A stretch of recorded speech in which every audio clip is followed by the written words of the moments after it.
দক্ষিণ ভারতের খুবই জনপ্রিয় জলখাবার নিয়ে আজকে আমরা এসে গেছি। আজকের রেসিপি মেন্দু বড়া। এটিকে দেখে বানানো কঠিন মনে হলেও এটি বানানো কিন্তু অত্যন্ত সহজ এবং খুব চটজলদি রেসিপি, আর খেতেও অসাধারণ। চলুন আজকে আপনাদের সাথে এই মেন্দু বড়ার রেসিপি শেয়ার করে নিই। নমস্কার, মা কাকিমার হেসেলে আপনাদের সকলকে জানাই স্বাগত।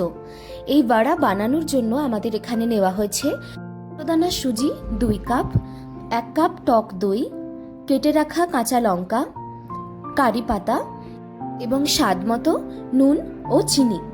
এখন এই সমস্ত উপকরণকে ভালো করে মিশিয়ে নিতে হবে।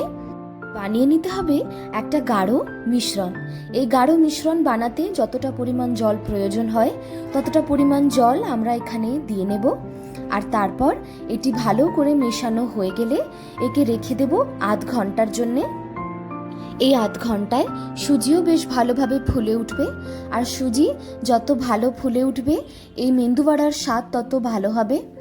এখন এখানে দিয়ে নেওয়া হলো অল্প পরিমাণ হলুদ দিয়ে এটিকে ভালোভাবে মিশিয়ে নিতে হবে। আর দিয়ে দিতে হবে 2 চামচ আদা। এই আদা বাটা দিয়েও কিন্তু ভালোভাবে মিশিয়ে নিতে হবে এই মিশ্রণটিকে।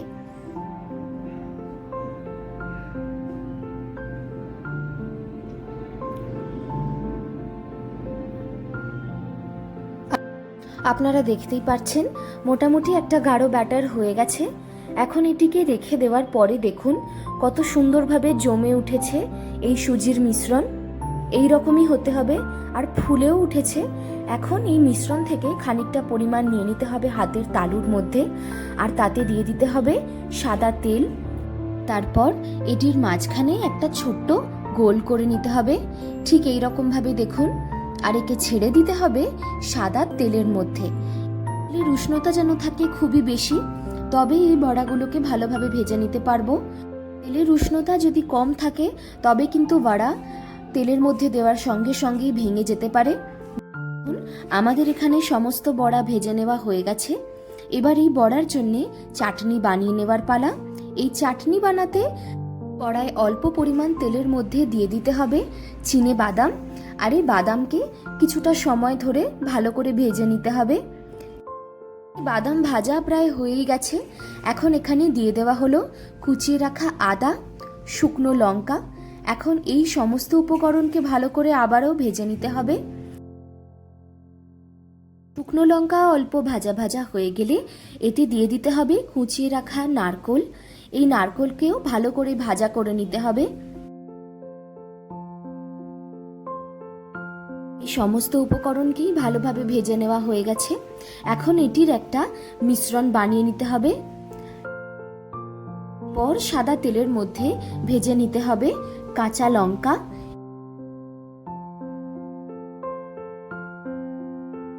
এই কাঁচা লঙ্কা খানিকটা ভাজা ভাজা হয়ে গেলে এতে দিয়ে দিতে হবে সর্ষে, কারি পাতা এবং পরিমাণ মতো নুন, আর দিয়ে এটিকে ভালো করে আবারও মিশিয়ে নিতে হবে। এবং সব শেষে এতে দিয়ে দিতে হবে তেঁতুলের পাল্প। এই তেঁতুলকে আধ ঘন্টা মতো ভিজিয়ে রাখা ছিল, আর এই তেঁতুল খানিকটা নরম হয়ে এলে হাতের সাহায্যে তেঁতুলের সমস্ত শাঁস বার করে নিতে হবে। এভাবেই তৈরি হয়ে যাবে তেঁতুলের পাল্প। এখন এই মিশ্রণের মধ্যে দিয়ে দেওয়া হলো পরিমাণ মতো চিনি, আর দেওয়ার পরে এই মিশ্রণ ফুটে উঠলে এটিকে দিয়ে দিতে হবে বেটে রাখা নারকোল এবং বাদামের মধ্যে। দেখুন এরকম ভাবে দিয়ে ভালো করে মিশিয়ে নিতে হবে।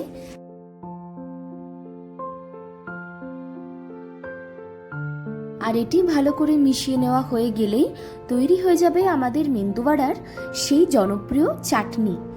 আপনারা তো দেখেই নিলেন এই বড়া এবং এই বড়ার চাটনি বানানোর রেসিপি। এটি কত সহজ এবং তাড়াতাড়ি বানানো হয়ে যায় এই সুস্বাদু রেসিপি।